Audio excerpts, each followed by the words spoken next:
ওকে, আমরা যখন কোনো এক সময় দেখা যায় যে আমরা ভিডিও ফুটেজ ফুটেজ সংগ্রহ করতে যাই অথবা ভিডিও তৈরি করি, তখন কিন্তু দেখা যায় যে আমাদের কাছে গিম্বেল থাকে না। আর গিম্বেল না থাকার কারণে কিন্তু আমাদের অনেক সময় ফুটেজে কিন্তু অনেক শেকিনেস থাকে, যেমন আপনার স্টেবিলাইজার থাকে, তারপরে হচ্ছে আপনার দেখা যায় যে ভিডিও ফুটেজ নাড়াচাড়া করে, অনেক ঝাঁকি ঝুঁকি থাকে।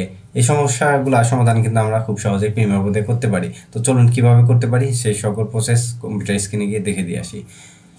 সো দেখেন, আমি আমার কম্পিউটার স্ক্রিনে আসলাম। তো আসার পরে আমি আমার প্রিমিয়ার প্রোটাকে ওপেন করে নিয়েছি এবং প্রিমিয়ার প্রোতে আমি একটা প্রজেক্ট তৈরি করে অলরেডি রেখে দিয়েছি আপনাদেরকে দেখানোর জন্য।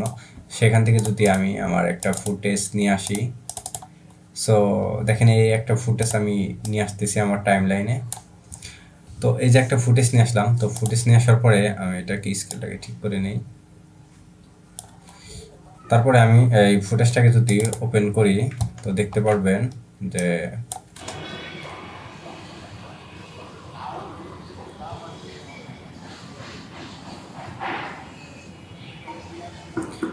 তো দেখেন আমি ফুটেজটা এতটুকু পর্যন্ত নেই, এটা কাট করার জন্য আমরা শর্টকাটে যে কাটটা করতে পারি, আমি যদি এখানে কিউ পেস্ট করি তাহলে দেখতে পারবেন আমার এই সাইডের বাম পাশের ফুটেজটা কেটে গেল এবং ডান পাশের ফুটেজটা কিন্তু আমার থেকে গেছে। সো আমি এইটুকু ফুটেজটা আসলে নিয়ে নেব। সো এখন দেখেন এই ফুটেজটার ভিতরে কিন্তু অনেকটা শেকিনেস ভাব আছে, আপনারা যদি খেয়াল করে থাকেন এটা কিন্তু অনেকটা ঢুলতেছে, প্লাস অনেক স্টেবিলাইজার আছে। সো এটাকে আমরা যদি স্টেবিলাইজার করতে চাই তাহলে আমাদের যেটা করতে হবে, আমাদের এখান থেকে চলে যেতে হবে ইফেক্টসে। সো ইফেক্টসে যাওয়ার পরে আপনারা যেটা সার্চ করবেন WARP ওয়ার্প স্টেবিলাইজার নামের একটা অপশন আছে, দেখতে পাচ্ছেন। এটাকে ধরে এনে আপনারা আপনাদের ফুটেজে দিয়ে দিবেন, তাহলে দেখতে পারবেন অ্যানালাইজিং ইন ব্যাকগ্রাউন্ড স্টেপ 1। এটা কিন্তু খুব ভারী একটা আপনার বলতে পারেন ইফেক্ট। এই ইফেক্টটা আপনারা সবসময় চেষ্টা করবেন ছোট ছোট যে ফুটেজগুলো আছে সেটার ভিতরে দেওয়া, কারণ এত ভারী একটা আপনার ইফেক্ট যদি বড় কোনো ফুটেজে দেন সেক্ষেত্রে কিন্তু আপনার পাওয়ারফুল কম্পিউটার মাস্ট বি দরকার আছে। সো আমাদের এতটুকু করলাম। এতটুকু করার পরে এখন যদি আমরা এখান থেকে ইফেক্টস কন্ট্রোলে যাই, ইফেক্টস কন্ট্রোলে গেলে দেখতে পারবেন যে আপনার এই যে এখানে আছে স্টেবিলাইজার নামের একটা অপশন আছে। সো এখন যদি আমরা এটা অ্যাপ্লাই করার পরে যদি আমাদের ভিডিও ফুটেজটা যদি আমরা প্লে করি তাহলে দেখতে পারবেন কিছুটুকু কিন্তু শেকিনেস চলে গেছে, স্টেবিলাইজার কিন্তু হয়ে গেছে অনেকটুকু। এটাকে যদি আরো একটু স্মুথ করতে চান তাহলে দেখতে পারবেন এখানে নিচের দিকে লেখা আছে স্মুথনেস লেখা আছে, এটা মেবি 50% দেওয়া আছে। আমরা যদি এখান থেকে এটাকে যদি একটু ইনক্রিজ করে দেই, 70% দিলাম, 72% দিলাম। এখন যদি একটু ওপেন করি তাহলে দেখতে পারবেন এটা কিন্তু মোটামুটি আরো একটু স্মুথনেস হয়ে গেছে। সো আপনারা সবসময় চেষ্টা করবেন স্মুথনেসটাকে সবসময় মিডল ক্লাসিকে রাখার জন্য। সো এটা যদি হাই করে দেন তাহলে কিন্তু আপনার ফুটেজ কোয়ালিটিটা নষ্ট হয়ে যেতে পারে।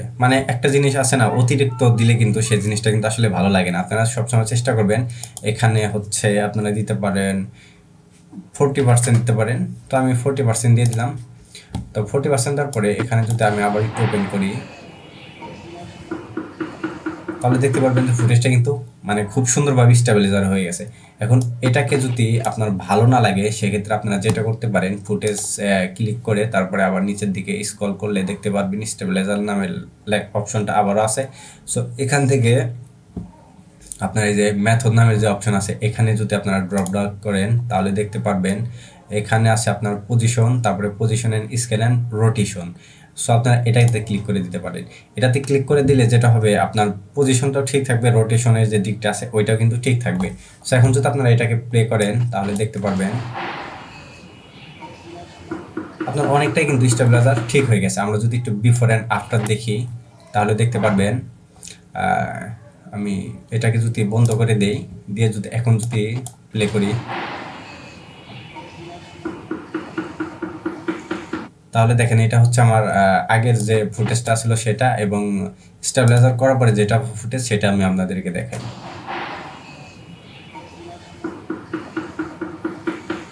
দেখেন এখানে কিন্তু অনেকটাই স্টেবিলাইজার হয়ে গেছে। সো আপনারা যদি চান, আপনাদের কাছে যদি গিম্বল না থাকে, আপনাদের ভিডিওতে কোয়ালিটি যদি একটু খারাপ থেকে থাকে, আপনাদের ভিডিওতে যদি এরকম শেকিনেস থাকে, স্টেবিলাইজার করার জন্য আপনারা প্রিমিয়ার প্রো এই ইফেক্টটা ওয়ার্প স্টেবিলাইজার এই ইফেক্টটা ব্যবহার করতে পারেন।